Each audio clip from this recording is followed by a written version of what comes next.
Hello and welcome to the ROKER Report podcast. I am your host, Connor Bromley, and I'm here today to present to you a victory podcast. Yes, that is right. Sunderland defeated Oxford United 2-0 on Saturday, and suddenly everything is a little bit rosier in the garden of Mackhamland. To digest the game today, we are joined by Christopher Wynn. Are you in good spirits today, Christopher? I certainly am. First win of the season, 4 points out of 6. Much better than last week, mate. We'll jump over to Niall now. Niall, how's things going for you today? Yeah, good. Yeah, obviously very positive after that performance and result yesterday. So yeah, all good in sunny Blythe.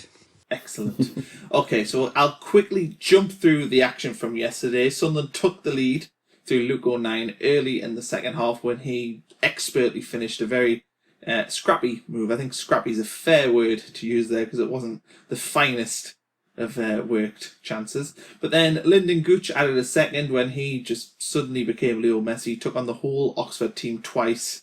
And well, it felt like twice. I think he probably only took past 3 players, but it felt like more to me. And then he slid the ball past the helpless Oxford keeper.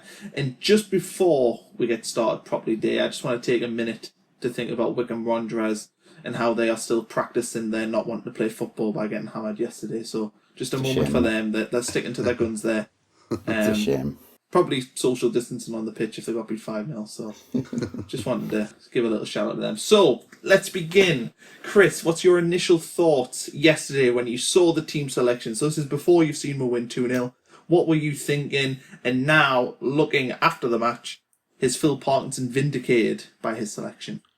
Well, take the first part first. So I did the preview during the week, and I did mention about Parkinson's kind of obsession with having the holding midfielder in front of the 3 centre-halves, which I didn't think he needed against Bristol Rovers, which I don't think anybody thinks he needed against Bristol Rovers except Phil Parkinson. But what I did say on the preview was that this was actually, I think, a perfect game for the way Phil Parkinson sets his teams up. He doesn't set his team up to go at average sides at home who are going to sit on the edge of the box and try and keep a lead. I think he's shown in the past that he needs a plan for that. But these type of games where you go away from home, you need to keep it tight, and then you're going to get the first goal and then start playing from there.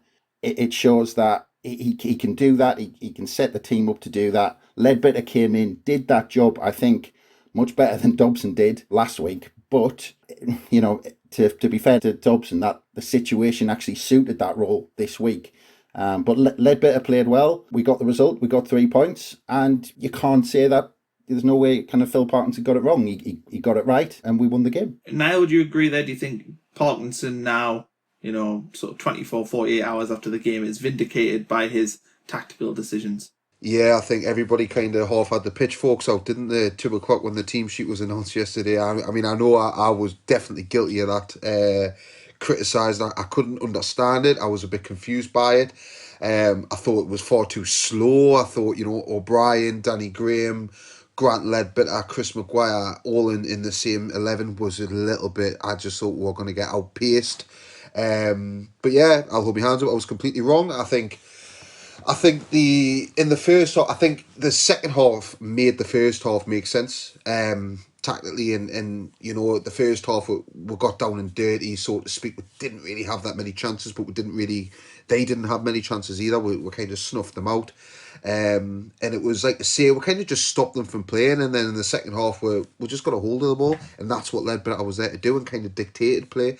We were the ones that kind of made the game what it was, and Oxford they'd never really had a look in, did they? So like I say, the second half did make the first half make sense, and if that makes any sense to you. But yeah, it was like I say, like what Chris just said, totally agree. You need to hold your hands up and say, yeah, he did not get it wrong yesterday. He got it completely right, and it did surprise a lot of people, including myself. Just to come in on a point you made about that first half there, where the second half you said made sense of the first half. I mean, from my point of view, with that first half matched up almost with last week's first half. How bad we were last week in the first half against Bristol Rovers, and we came out and looked slightly better last week against Bristol Rovers. And I think the same happened this week where he got them in at half time. And there was a realisation that Oxford were there for the taking. The 3 points were there because they showed nothing in that first half really to show that they had any threat kind of, going forward. And we kind of had them in our back pocket. But the problem was, in the first half, we didn't have any threat either. So I think Phil Parkinson, it seemed like he put a rocket up them and said, if we start playing, the 3 points is there for the taking. And we seem to come out with that sort of realisation that all we need to do was kind of take the game by the scruff of the neck. And that would seem what came out for that second half. Back to just final point on the team selection quickly. Obviously, Dobson came out, Grant Ledbetter came in. The place on the bench was filled by Conor McLaughlin, which I think most fans were a bit confused by, putting a right back on when you've got a Dan Neil or a Jack Diamond there who it feels like deserve an opportunity after impressing when they've been given a chance in pre-season and then in the earlier cup games. Niall, what did you make of the decision to not include them on the bench? And is it getting concerning now that we might have another sort of Barley Mumba about them youth players whereby they've obviously got quality, they're obviously good, but the manager isn't willing to risk putting them in, which means that, come a year's time, they might think that they see their future elsewhere? I think it's strange because I think you do have to question it and wonder why he's doing that. I don't think it's fair to criticise it. I think because it worked. We got the points. Phil Parkinson's quite old school. I think once he makes a decision, he just wants to win football matches. I think for whatever reason he thought the experience was the way that was going to win us that game yesterday, and it did really. And good use of substitutes, which is things he's been criticised for in the past. But it is a bit of a shame to not see them coming through. Is there a reason behind it? I don't know. I think these players, it's competition for places as well. And yeah, I think at times the fans would love to see it, but the fans would only love to see it because they haven't seen enough of it. And it's everyone gets excited when there's a Barley Mumba or a Josh Madger or something like that coming through. Everybody gets excited and wants to see more of it, but we don't see what Phil Parkinson sees every day. We don't watch them in training. We don't know what these lads are like. Maybe they're not ready for the big stage yet. I mean, it could be something as simple as that. I don't see why he would have included them so much in pre-season and in the cup games if he wasn't, going to include them throughout the season. And I think he will. And you got to remember, 46 games. We're basically playing a lot of Saturday, Tuesday. It's going to be for virtually the rest of the season. Just about. We've been lucky the last few weeks because of the cups, but that's what it's going to be. You need a big squad, and I think we've got a big enough squad. And these young players, I can't see them. I can't see we're going the full season without using them. So maybe he's just keeping them fresh, getting the points on the board first, and then when injuries come through, you'll bring them in. But like I say, I don't think it's fair to criticise him on it, but I would certainly question and ask him and like to find out why he's doing it. But I'm sure there is logic behind it. It'll be interesting to see whether or not they feature for the under-23s this week. Okay, back to the match though. First half, Niall, you touched on this before, but, was this the grand plan of Phil Parkinson? Before the game, did he sit in his war room and go, yes, we are going to grind out a horrible 0-0 at half-time and just nullify all the threats of Oxford, and then in the second half, express ourselves and, get all 3 points? Chris, do you think that was the intention of the game, or do you think we just were really poor, Oxford were really poor, and in the second half, Parkinson got his team talk and tactical tweaks right, while Carl Robinson persisted with that mundane football he was offering? Yeah, I think we maybe showed Oxford a little bit too much respect in that first half. I think Parkinson went into that game. Oxford were a good side this season. They're one of the favourites to be up there this season.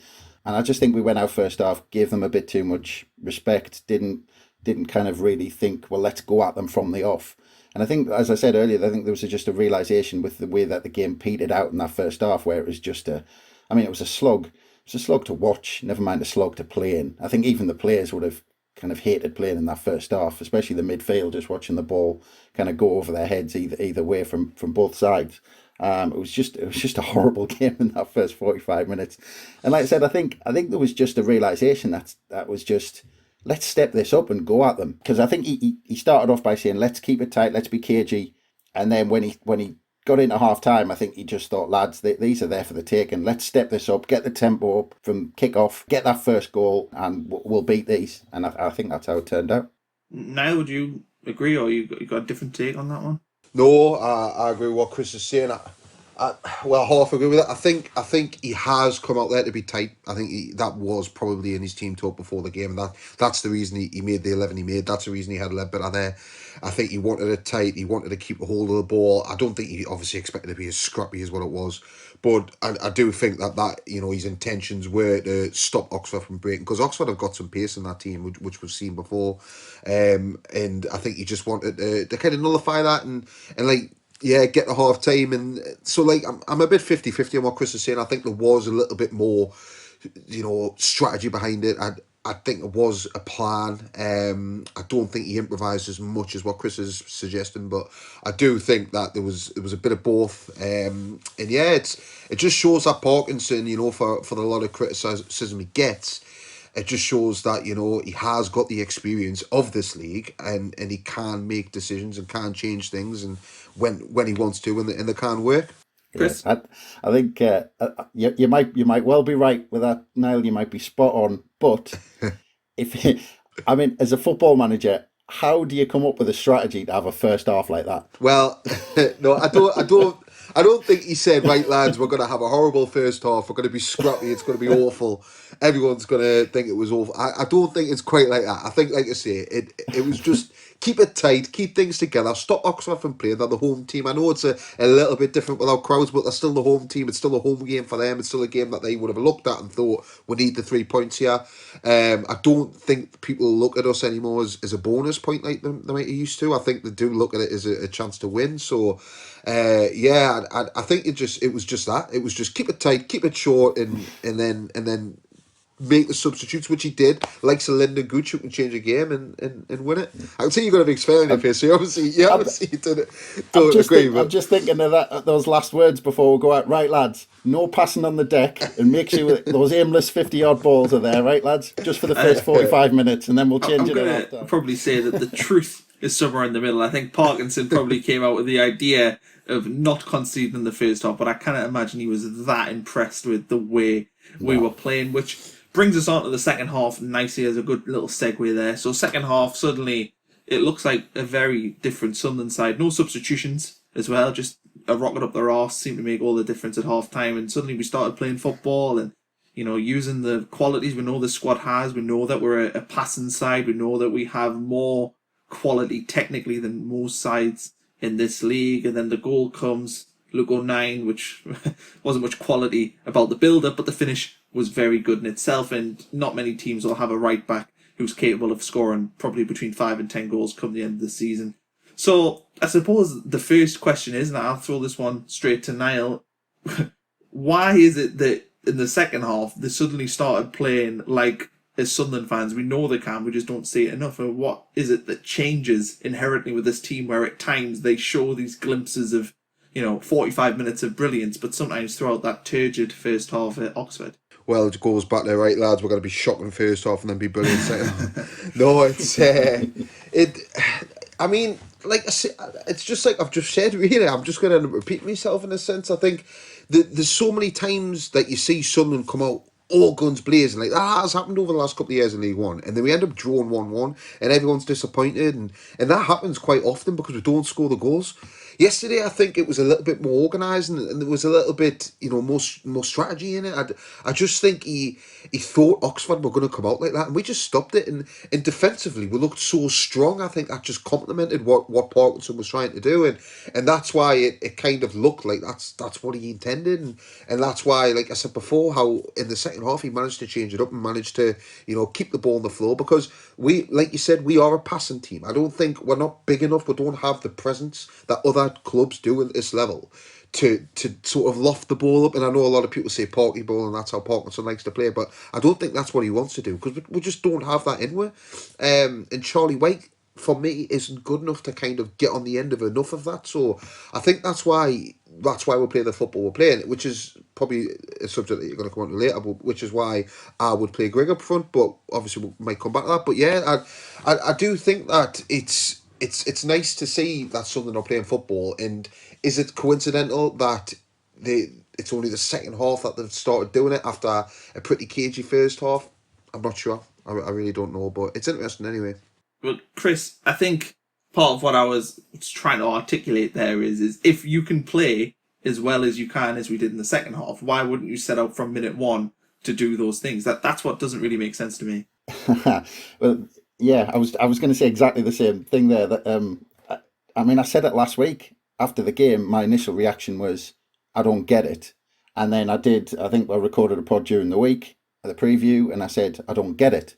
And my issue is with that performance last week against Bristol Rovers and the first half yesterday is, we've got some good. We're one of the best sides in League One, and when we get the ball on the floor, you can see the likes of Maguire, the likes of Gooch, Max Power, even Will Gregg when the ball was played into his feet, you could see last week he's got a nice touch and he knows the game, he knows how to play the game. He's a good technical player. But why don't we play to their strengths? We don't play enough high tempo in the last third with the technical players we've got and use their strengths. We play these aimless balls. We try and win the second balls. Sometimes, I mean, even yesterday, especially in the first half, the amount of times our centre halves got the ball and it was an aimless ball forward, and we just gave away possession so cheaply, and you're kind of shouting at the screen, going, imagine if you're the manager on the sidelines, you should be shouting at them, just pass it 10 yards, keep possession, keep the ball, and give it to the players who can play it. Instead, half the time it goes over their heads. And I'm just hoping that second half, when we got the ball down on the deck, showed what we can do, means that Parkinson's going to say to the players, right, this is how you play. This is the game plan. Get into the final third, step up the tempo, take players on, be positive, and that's how you get goals. That's how you get chances. So the goal itself, Luke O'Nien scores it, a very good finish. To me, it poses the question, which I think Sunderland fans have asked since Luke O'Nien signed for the club. Should he be playing somewhere else than right back, i.e. should he be playing further up the field? Niall, I know you probably think that he is a right back and he's done well there and he's played a lot of games there, but do you think that there is an argument to be made that Sunderland should be looking at recruiting a right back so that they can get Luke maybe a little bit further up front? Sorry, I'm still mesmerised by Chris's passionate speech there. I mean, no one else can see his face. I can see his face, and I think his vein was going to pop in his forehead there when he come through. I don't know. Chris Wynn for manager. I think he's the one we need in for the motivational speeches. But no, he's drinking out of a Kilner jar, which is what I like. Oh, Ooze is cool. I'm the biggest Chris Wynn fan on the planet. I've been very vocal about that, but. Back to the point now. Yeah, back to what I was going to say. Yeah, I do think Luke O'Nien is now a right back. I think he's played there so often. I think he's good at it. I think he's good at getting forward. I know he does get questioned a lot defensively at times, but I think in this league, at League One level, most fullbacks are going to be questionably, they're going to be questionable at doing something, and his is defending. But at the minute, our defence seems pretty tight and seems pretty good and organised. So I think it doesn't matter as much, and he is good at getting forward. And like you say, he's more than capable of scoring 4 or 5 goals a season, which is, like you said before, more than what other fullbacks in this league will do. So I think play him there. And if you look at his actual career record now, he's not too far off playing as many times as what he has right back as what he did centre midfield. So I think it's handy, because if we do need to play him in the midfield or further up attacking midfield, we can. He's that option.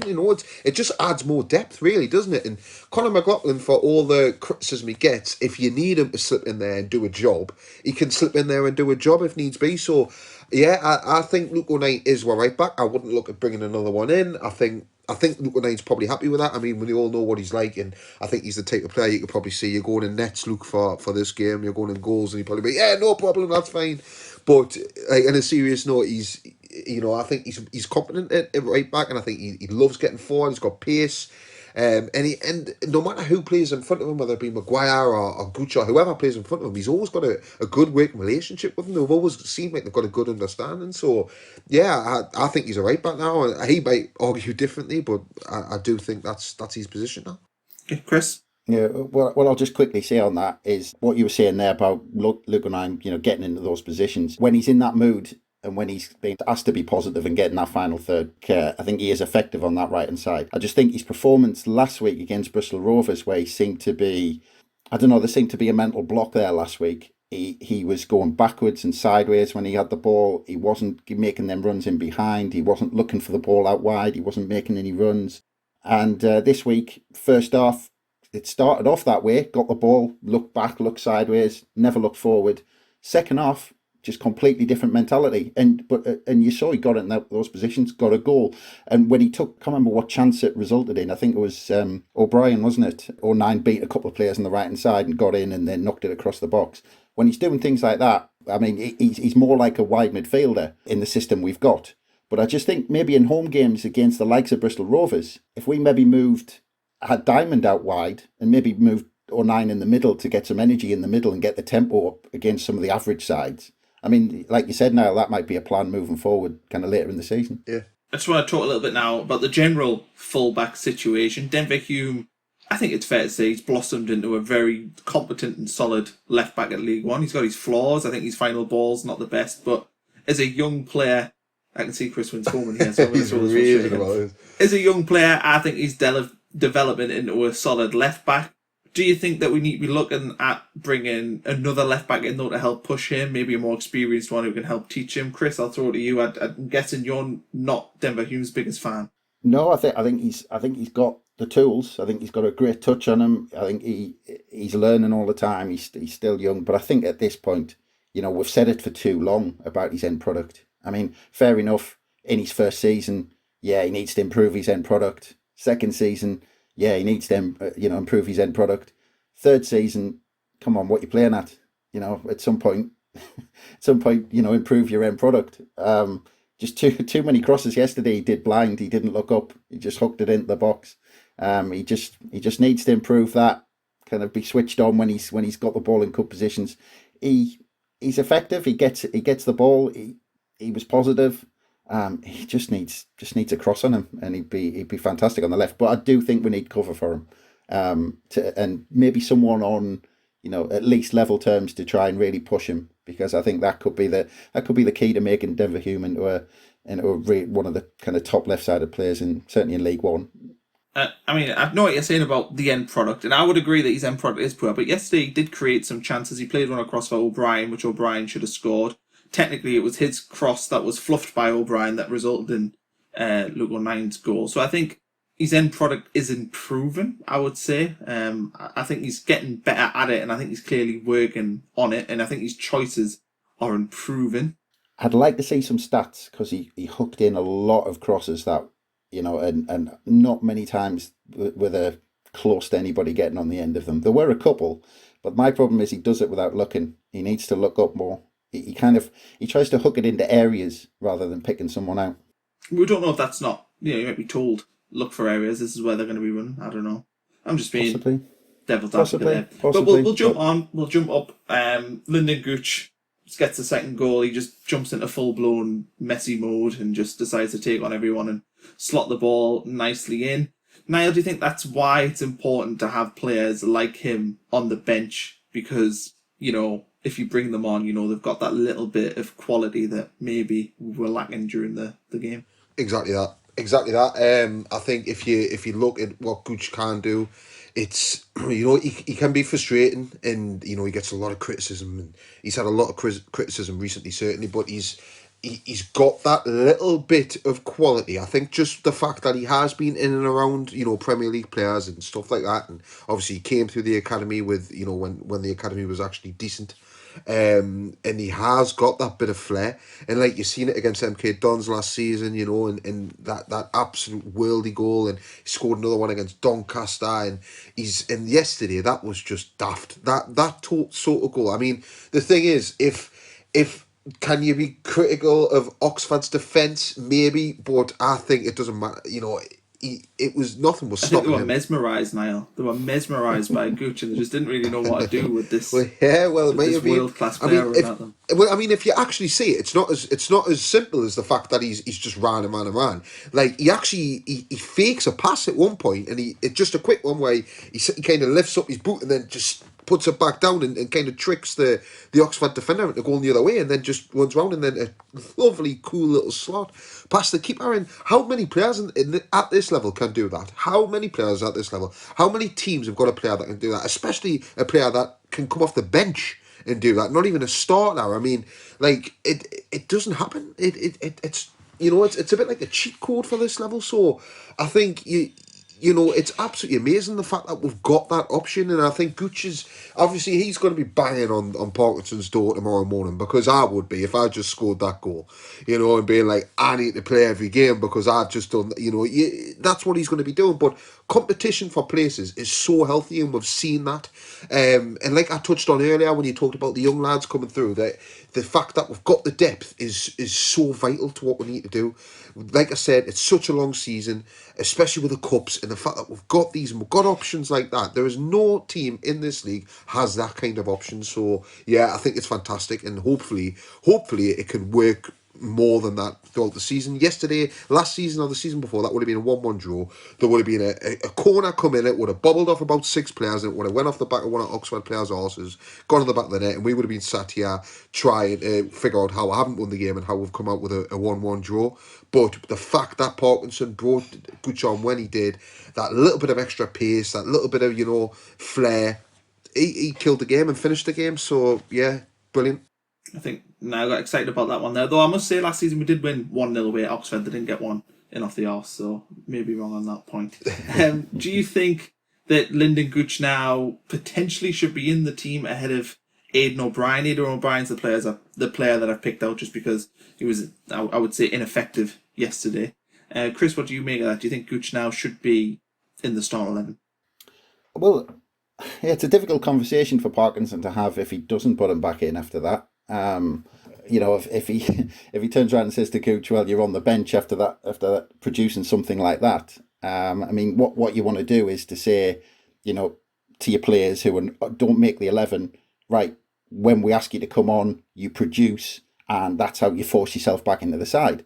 So, if Gooch comes on, does exactly that, and still doesn't find himself in the team, that's a tough conversation for Phil Parkinson to have with Lyndon Gooch. And as Niall's just said, I think everyone knows that Lyndon Gooch, when he's on form and when he's, when he goes through those odd consistent patches where he has, a run of 8, 9, 10 games where he's really producing, he's getting the goals, which he did for Parkinson last season at one point. Parkinson knows that he's going to be one of the best players in League One. And if he shows that type of form like he did yesterday, I think he has to go in. And I think O'Brien, he shows that he's got he's a good player in pre-season. It hasn't quite worked for him in the 2 games he's had. Not all his fault. Service hasn't been great for him. But yeah, I think Gooch has to go in. If it's not for O'Brien, I don't know, does he play 4 attacking players and change the system slightly, and maybe kind of one of the midfielders come out, maybe Maguire comes out? He wasn't fantastic yesterday. I don't see him bringing Maguire out that team. No, but I mean, like I said, O'Brien seems like the only kind of option really if Gooch is going to come in. So yeah, maybe. Okay, we'll jump now. We talked about the fullbacks before, but the central defenders, I think, deserve a lot of praise this season. 4 games in all competitions, no goals conceded in open play. Do you think this is the best defence we've had in League One since we've been relegated a couple of years ago now? Yes, without a shadow of a doubt. It's the best defence. We've also got the best cover we've had. I think coming out like Jamajali, we'll go with that. He looks competent. We haven't seen enough of him yet, but to think that he is still to come in if there's an injury or whatever, it's good and it's relaxing to know you've got that cover to come on, because I've been quite vocal about Ozturk. I never trusted him personally. I didn't. I thought he was too slow, lethargic, and had a mistake in him. And I didn't like the thought that he was our only option coming off the bench at centre half at times. And same with Lynch, I was a bit sceptical about him. I don't so much feel like that about any of these players at the back. So yeah, I think it's by far the strongest defence we've had, and they look like they're communicating with each other brilliantly. And I think you touched on the fullbacks before; they're doing their jobs, and the centre halves are covering them when needs be. If like O'Nien or Hume want to get forward, they're slotting straight in and covering them. So yeah, it's good to see, and I don't think anybody would doubt the fact that this is by far the strongest backline we've had since we got relegated to League One. I think you've hurt my feelings there talking about Ali Ozturk in such a negative way. Chris, what do you make of that? I mean, I think I'll just put one little point in there before I let you go on a tangent, but I think the way Parkinson sets up the right centre-back and the left centre-back really help the fullbacks and give them a bit more license to go forward as well. I think that's a very good good defensive tactical system that Parkinson's introduced. Yeah, and I think that's why I know people have knocked Flanagan in the past, but that reason what you've just raised there is the main reason why Flanagan is on the left side of that three. I think his experience of playing at fullback helps him a lot in that position where he can come across, and if the wing back's out of position, if Hume's pushed forward and a wing is attacking Flanagan, he's used to people attacking, and him defending in the position that fullback would be, not necessarily in the natural position of a centre half. So I think that's part of the reason why Flanagan's on that left hand side. And in terms of defending, 100%, with Niall on that. In terms of defending, this back three, look, they haven't really been troubled. We've conceded a penalty, a really daft penalty, and the only other chance I can remember the opposition really should have scored was that one, that header yesterday that went kind of across the face of goal.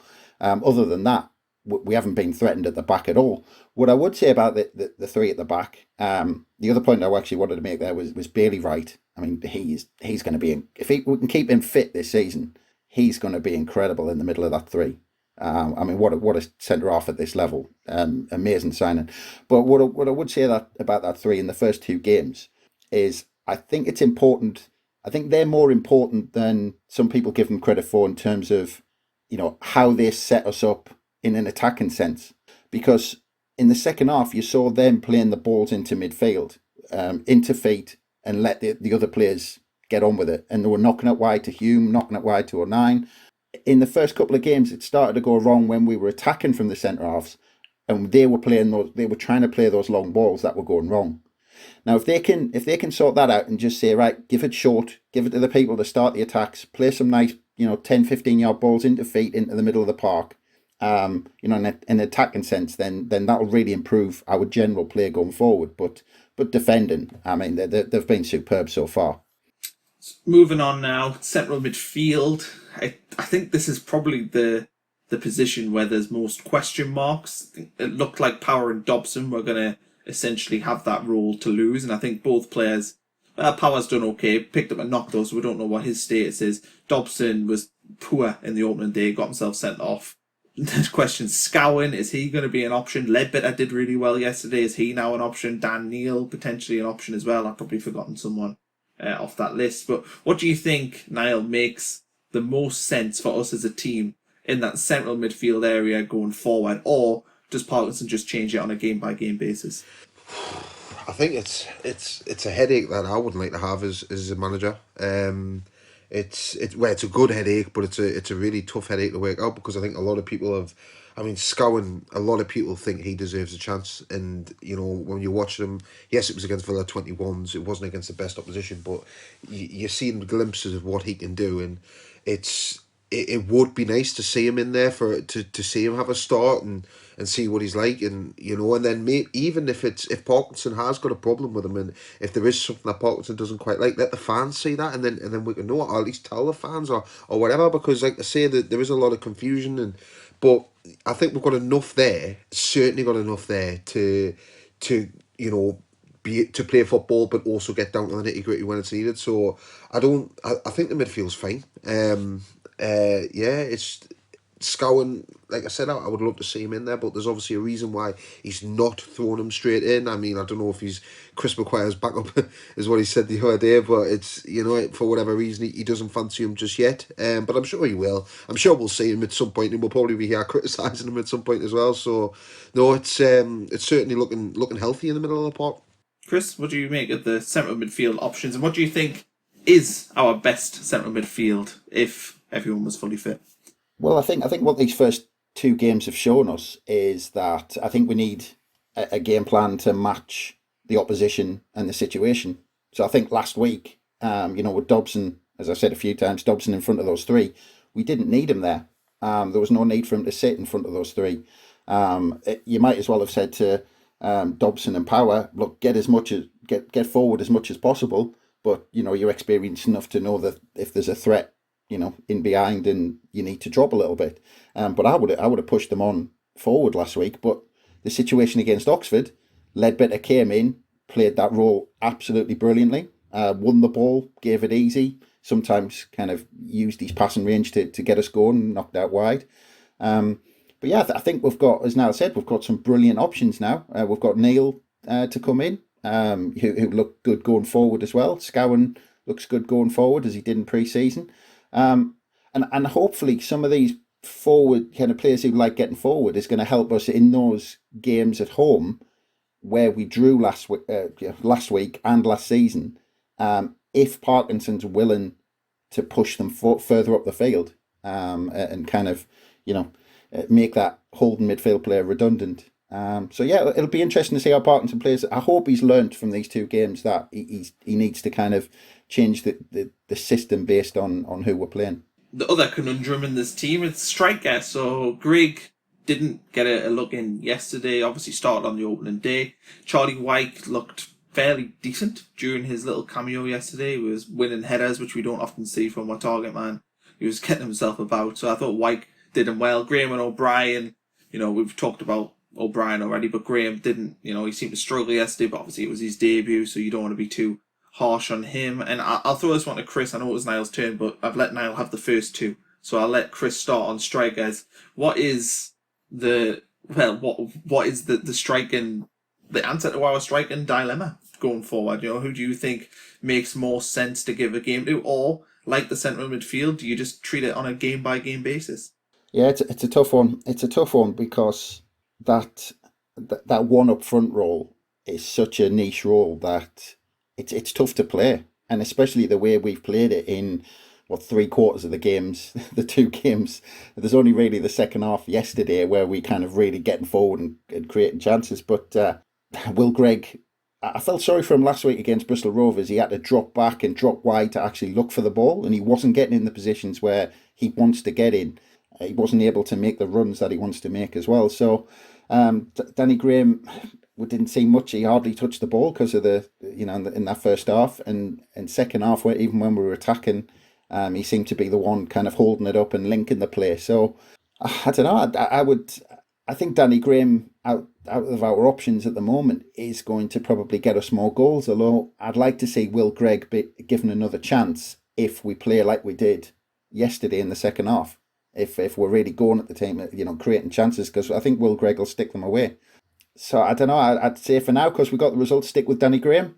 But I'd like to see in one of the home games, if we really go to somebody, I think Will Gregg is probably the best option to come back in. If that scenario comes back round. So Niall, would you agree with Chris's assessment there, or have you got a different answer? No, I'd agree with it. I'd agree with what he's saying. It is a very difficult one. What I will say is that I think we've got four capable strikers and different strikers, and I think that's the main thing, because we don't have a striker who's going to go out and score. Well, we're potentially doing Griggs, but it's obviously not working for whatever reason. But we don't have we don't have a 30-goal season striker by the looks of it, right? But if you can get four strikers who get 8 each, you're recreating that striker in a different way, and like I say, we've got four strikers who are very capable, and I think they're all different as well. I mean, he's seen Aidan O'Brien yesterday. Yeah, he missed 2 sitters, I'd say, but he got in the positions, he made the runs. They were both difficult, runs to make, and he got there and he did well. How many times have we sat here and said, but we're not getting in the final third enough, we're not creating these opportunities? We did yesterday. He didn't finish them off, and the game probably should have been finished before Gooch had to come on and do his Messi. But it's like I say, it's just it brings something different, and Danny Graham brings something different, and White brings something different, and I think it's really good to know that you've got four. The choices of four. Whereas if you've looked in the past few seasons, who we had to bring on up front? Antoine Semenyo, again, he's a bit young, he's a bit raw. Jerome Sinclair, Keziah Sterling, these players who never really did anything. They didn't have that flair. They had a bit of pace about them, but that was about it. We've got more than that now. We've got options who we can bring on. You can turn to that bench with 20 minutes to go if you need a goal, and you can take your pick, and that's an important thing to have. So yeah, I think it's clever if that's what Parkinson's done. If he's done it like that, trying to recreate the kind of 30-goal a season striker, then it's clever, and I hope that is what he's doing, because I think it could work. So, Parkinson, just mentioned him there. We're going to talk about him now. Last week, a lot of stick from pretty much everyone, all throwing pelters at him, all tweeting about him. He ignores all the white noise. I know that for a fact. I've spoke to him about it before when I was at the club. How do you cope with the Twitter barrage that you can get? Well, you don't read it. Fair enough, Phil. But if you were going to give him a rating out of 10, 10 being he's 100% safe in your eyes, he's a good manager, he's what we need, or a 0, which is we should sack him right now, where do we sit on Phil Parkinson between 0 and 10? Chris, I'm interested to hear what you think. And when you say mark out of 10, we're talking not on his Oxford United performance. You're talking We're talking about how you feel about Phil Parkinson at the minute going forward, with 0 being essentially I would get rid of him as soon as possible, 10 being I feel like he's a long-term, the best manager we could have right now.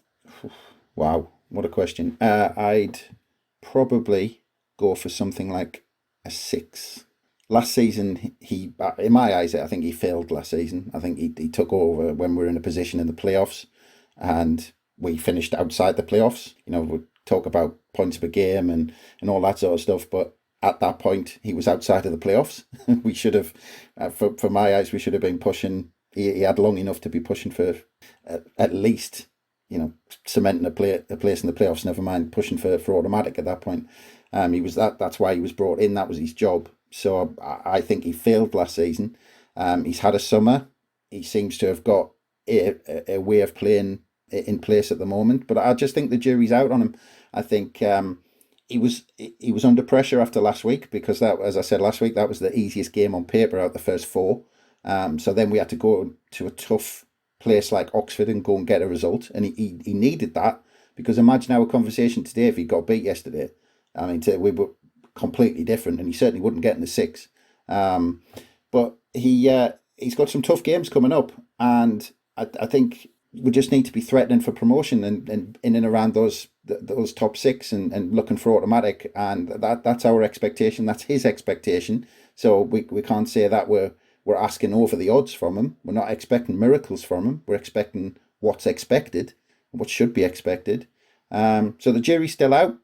He's got some time because of the situation at the club off the field at the minute. So I think it's just kind of game by game at the minute and see how he goes. Niall, a 6, is that too high, too low, about what you're thinking? I totally get what Chris is saying. I would probably go sort of 7.5. I'm a little bit higher, but I mean I'm a Parkinson fan. I like Phil Parkinson.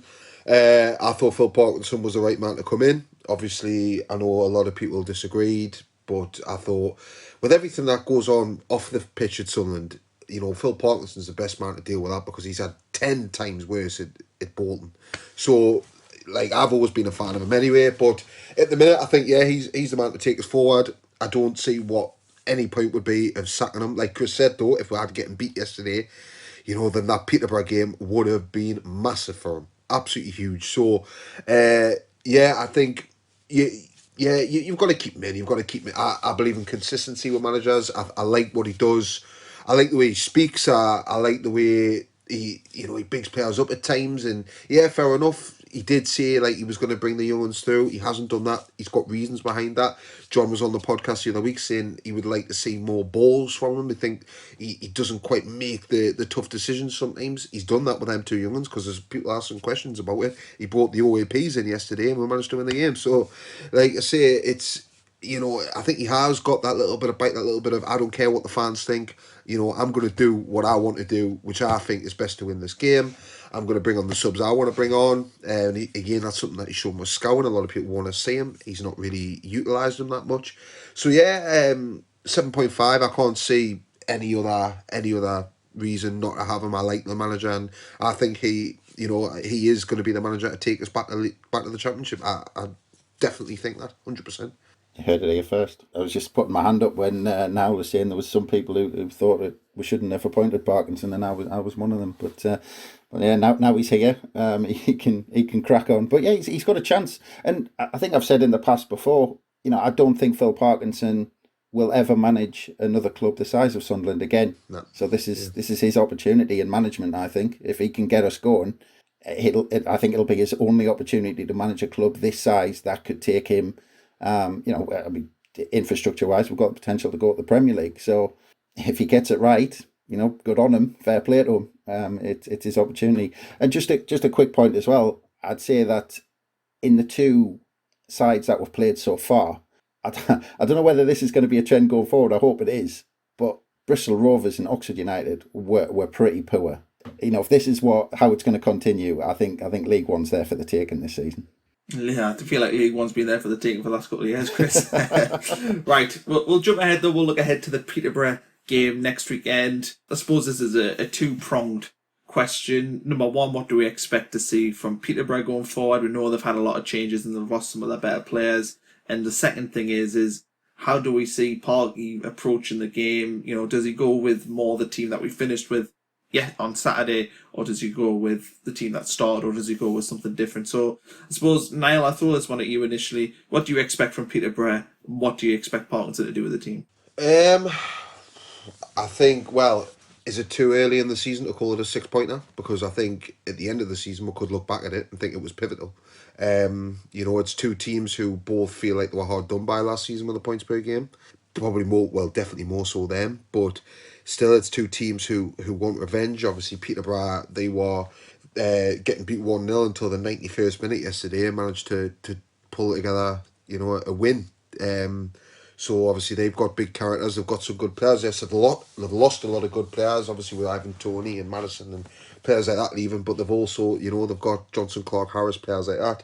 They've recruited well. I think they've always recruited well in this league. So I